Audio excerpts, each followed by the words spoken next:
बच्चों, welcome back. मैं हूं राकेश कुमार वर्मा और आप देख रहे हैं आपका अपना प्यारा यूट्यूब चैनल बच्चा पार्टी बेसिक। और आज आपका जो चैप्टर है वो है पृथ्वी की गतियां।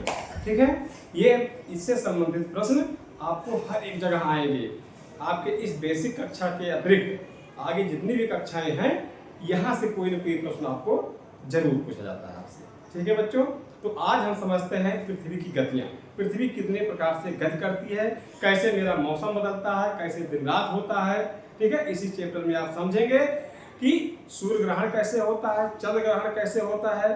ठीक है, ज्वार भाटा कैसे आते हैं, ज्वार भाटा कितने प्रकार के होते हैं, है ना, और ज्वार भाटा कब ज्यादा आता है, कब कम आता है और क्यों आता है।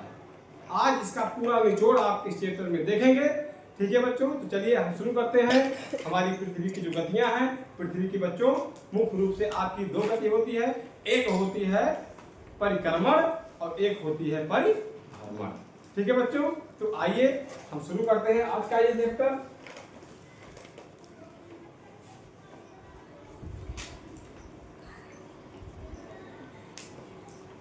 देखिए बच्चों, आज हम चर्चा करने वाले हैं आपसे पृथ्वी की गतियों का जो चैप्टर है उसमें आज आपसे चर्चा होगी पृथ्वी का परिभ्रमण और परिक्रमण।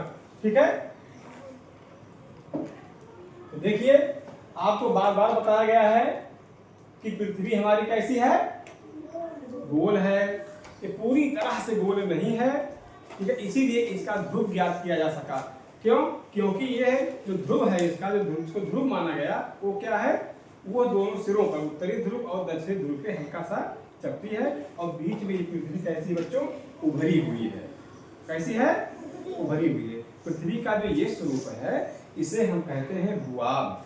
ठीक है, और अंग्रेजी में इसे क्या कहते हैं, जिवाइड। ठीक है, चलिए आगे बढ़ते हैं बच्चों। तो आप जानते हैं पृथ्वी पर ये जो नॉर्थ पोल से साउथ पोल तक ये काल्पनिक रेखा जो बना दी जाए, ठीक है, इसी को कहते हैं बच्चों अक्ष। पृथ्वी का अक्ष, एक्सिस कहते हैं। ठीक है, तो बच्चों जो पृथ्वी का पहली मूवमेंट है वो है क्या बच्चों, परिक्रमण, जिसे कहते हैं रोटेशन। क्या कहते हैं बच्चों, रोटेशन या घूर्णन। इसके इतने नाम हैं। अक्ष जो आपका मेन एक्सिस है, एक्सिस बोलते हैं, अक्ष बोलते हैं। और आपका जो ये परिक्रमण है इसे रोटेशन कहते हैं, इसे घूर्णन कहते हैं। आपने लट्टू देखा होगा बच्चों, लट्टू आपने नचाया भी होगा। तो लट्टू क्या होता है, उसकी जो अक्ष होती है उसमें जो एक कील लगी रहती है जिसमें लट्टू नीचे नाचता है, वो लट्टू का अक्ष कहलाता है और लट्टू का एक्सिस कहलाता है। तो लट्टू कैसे नाचता है, अपने उसी एक्सिस पे ऐसे गोल गोल घूमकर नाचता है, स्पिन करता है। ठीक है, तो उसी प्रकार जो अपनी ये पृथ्वी है, पृथ्वी का ये जो आप देख रहे हैं ये जो चीज है ये क्या है बच्चों, एक्सिस है। जिस प्रकार लड्डू अपने एक्सिस पर, अपनी धुरी पर, अपनी कील पर ऐसे घूमता है, उसी प्रकार से आपकी पृथ्वी भी अपनी एक्सिस पर घूमती है। कैसे घूमती है बच्चों, कैसे घूमती है, 3.5 एंटी क्लॉकवाइज। और इसका अपनी एक्सिस पे जो झुकाव होता है 23.5 अंश झुक करके। ये कह लीजिए हमारी पृथ्वी अपनी एक्सिस पर 23.5 अंश झुक करके, ठीक है, ये जो घूर्णन की गति करती है, स्पिन करती है, लट्टू की तरह जो घूमती है, वही कहलाता है आपका घूर्णन, वही कहलाता है आपका परिक्रमण। और इसे कहते हैं स्पिन या रोटेशन। बच्चों स्पिन के कारण, इस रोटेशन के कारण, परिक्रमण के कारण दिन और रात होते हैं। आपको प्रयोग करके दिखाया जाएगा कैसे दिन और रात होते हैं। बात समझ आ रही है? चलिए आगे बढ़ते बच्चों। आप ये जान रहे हैं इसमें कुछ रेखाएं दी गई हैं। ठीक है, ये जो आपका देखो बच्चों, ये देखो रेखा है और ये है, इसको भी लगे हाथ समझ लीजिए आप अच्छी तरह से। आप जानते हैं इसका क्या नाम है, इक्वेटर। क्या बच्चों, पृथ्वी के जो बीचों बीच ये अक्षांश रेखा वृत्त है। क्या बच्चों, अक्षांश वृत्त है, इसे कहते हैं इक्वेटर। इक्वेटर को हिंदी में क्या कहते हैं बच्चों, भूमध्य रेखा। और कौन नाम है, विषुवत रेखा, विषुवत रेखा। और क्या कहते हैं इसको, हाँ इक्वेटर हो ही गया। शून्य अंश अक्षांश रेखा, अक्षांश, शून्य अंश अक्षांश रेखा।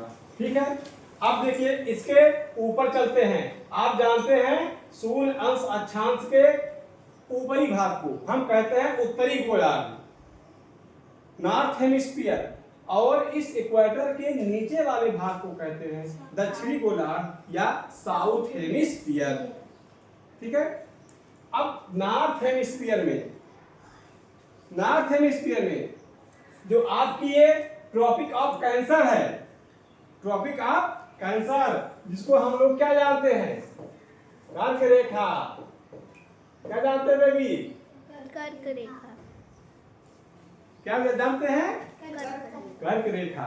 कर्क रेखा को अंग्रेजी में ट्रॉपिक ऑफ कैंसर बोलते हैं। ठीक है, ये कर्क रेखा कितनी अंश अक्षांश होती है, कौन बताएगा, 66.5। नो नो नो, 66.5 अंश दूसरी होती है, 23.5 अंश।